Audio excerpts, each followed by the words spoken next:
She was the first Black woman in Zimbabwe to have a book published in English, and in doing so, Tsitsi Dangarembga became one of the late 20th century's key literary voices.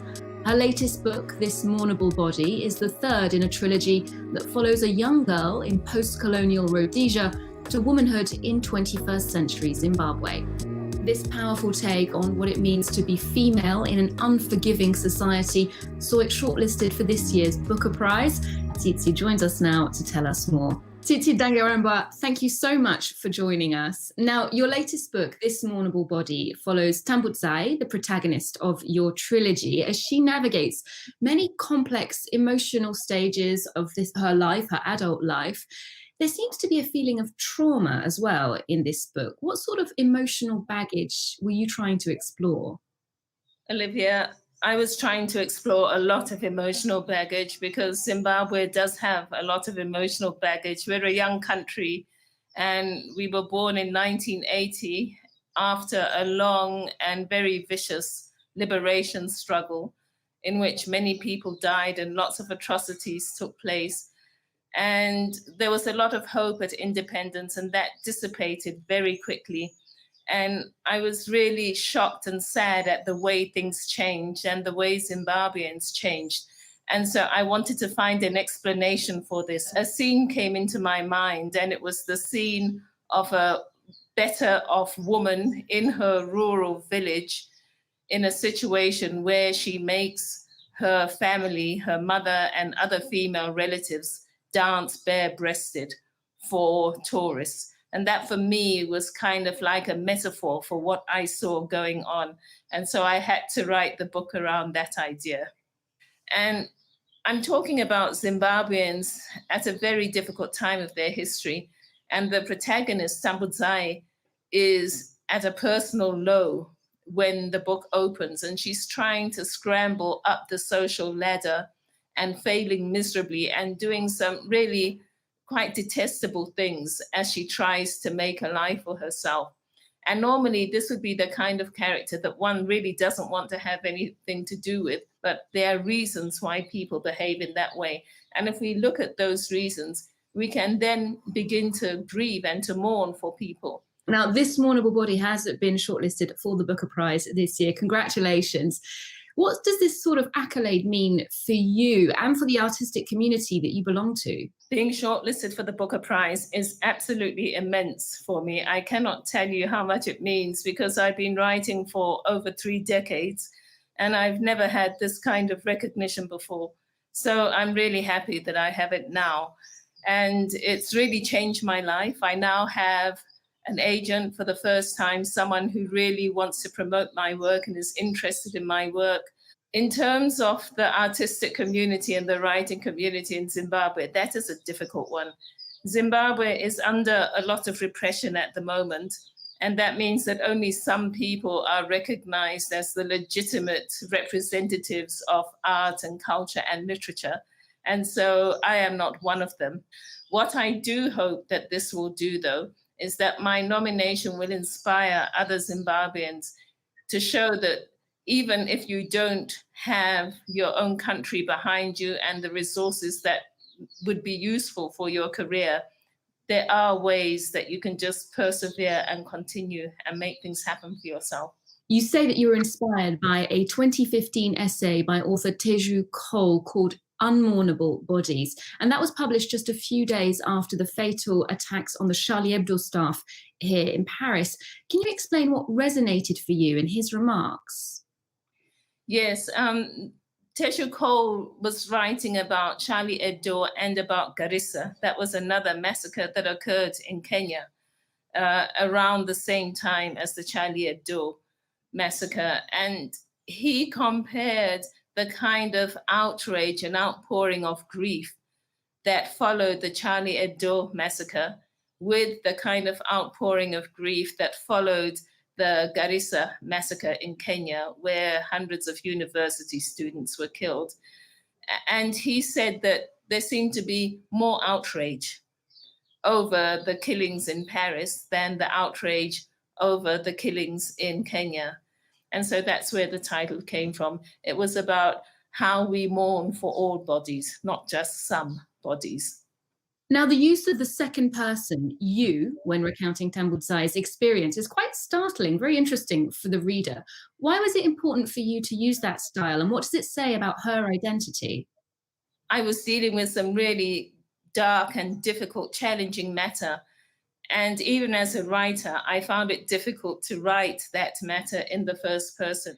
And I had written 2 books about Tambudzai before in the first person. And I thought the third person would be too much of a break. So I tried the second person. It does mean that Tambudzai is dissociated from herself. It does mean that she doesn't really want to identify with that person. But I think that that is a plus, because it allows the person to realize that Tambudzai herself does not agree fundamentally with a lot of the things that she did. Now, there's a tense exchange in this book when Tambudzai says, "I don't believe in politics." Often people come to that conclusion when they are totally disillusioned at the end of the road with a political system. What about you? Do you believe in politics? I believe in politics because it exists. Politics is about the distribution and the deployment of power. We are told that power corrupts and absolute power corrupts absolutely. So this means that those people who are in politics, who are engaged in deploying power, have a big potential for corruption.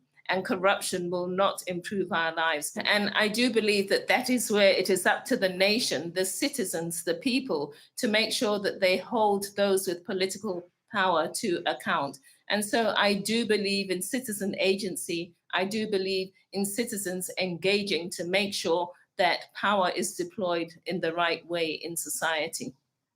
Indeed, you've made yourself significant personal sacrifices for social justice recently. In July, you were arrested for participating in a demonstration in Harare against corruption in the ZANU-PF governing party.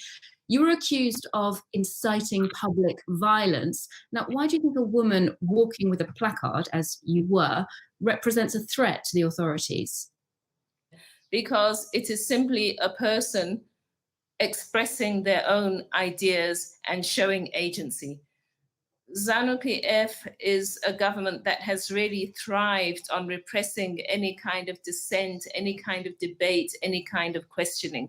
And so they cannot afford to allow people to be seen to do that, to express dissent in a peaceful way, even to question them and get away with it. Because by doing that, people will see that, oh, it is possible to question and to impact on the way the country is run in that way. And that is what the authorities here want to avoid in order to keep their power amongst themselves. Many ordinary Zimbabweans have bravely expressed their discontent with the powers that be. You yourself have shared the hashtag Zimbabwean Lives Matter on social media. Do you see this popular uprising getting real traction, making inroads? There are a number of factors that militate against the popular uprising, making real inroads and having the impact that is desired. First of all, the economic situation is so dire that most people are just simply occupied in living hand to mouth every day, going out to get enough money, to get enough food to eat for that day. And that really wears down one's capacity for resistance. One doesn't have the physical capacity for it, one doesn't have the mental capacity for it, and one doesn't have the material resources that are required. And so sometimes I think that keeping people in poverty is strategy of control. And so I think until we can find ways around these issues, the resistance will remain low key. But I think that the movement, the consciousness, let me say, is changing. People are beginning to realize that we do have to take our government to task. And I think that in the midterm, not the short term, but I think in the midterm, we may see some change. Now, coming back to your career, you've also worked in cinema, making films and documentaries, but your recent output has been mainly literary, though. Have you got plans to return to cinema? I would love to return to cinema. I have about 6 scripts that are really pre-production ready now. The issue really is funding. Living in a country like Zimbabwe, which doesn't have a creative industry to speak of and no film industry to speak of either. We've seen sort of like 3 points on the continent developing in the Anglophone world, where people look at Nigeria and they look at South Africa and they look at Kenya, and the rest of the English-speaking continent in sub-Saharan Africa is absolutely ignored. So being a Zimbabwean, being a woman, and no longer being as young as I used to be, it is not the easiest thing to get funding. And I just continue writing on my scripts. And I think that once I get funding for the first film, people will ask, what else do you have? And I'll be able to bring out all these amazing projects. So I'm still hoping that that's going to happen. Now, finally, we asked you what's on your cultural radar, something you've enjoyed at the moment, and you named the series The Good Doctor. What was it about that you liked? The Good Doctor is an American series about an autistic doctor who goes to this teaching hospital for his internship as a surgeon. And there he meets a range of other people. And it was an extremely diverse cast. The Good Doctor was the first time that I saw a Black woman playing a surgeon, and that was Antonia Thomas. And it was just amazing. She's such an amazing actress. And I always follow actresses of color when I like their performance, because there's so few roles for them that one doesn't see them that often. And I really appreciated the intention of inclusion in the series. Well, for our viewers who aren't familiar with it, we'll leave you with a clip of The Good Doctor. Tsitsi Dangarembga, thank you so much for joining us today. Thank you, Olivia. But Al, you're not a surgeon. This is not your job. Stop worrying about protecting your turf. Stop stepping all over it. Heart rate's plummeting. Clear. Suction catheter, please. We're scared that the world isn't going to be the same again. Thank you. You're welcome. You have enjoyed your program with Air France Protect, promising you a pleasant trip with total peace of mind. Appointed by the dictator Franco as next in line to the Spanish throne, Juan Carlos I was long respected as the King of Spain's democratic transition. But today, he may turn out to be the cause of the monarchy's downfall. Money laundering, tax evasion, suspicious gifts. The scandals never seemed to stop.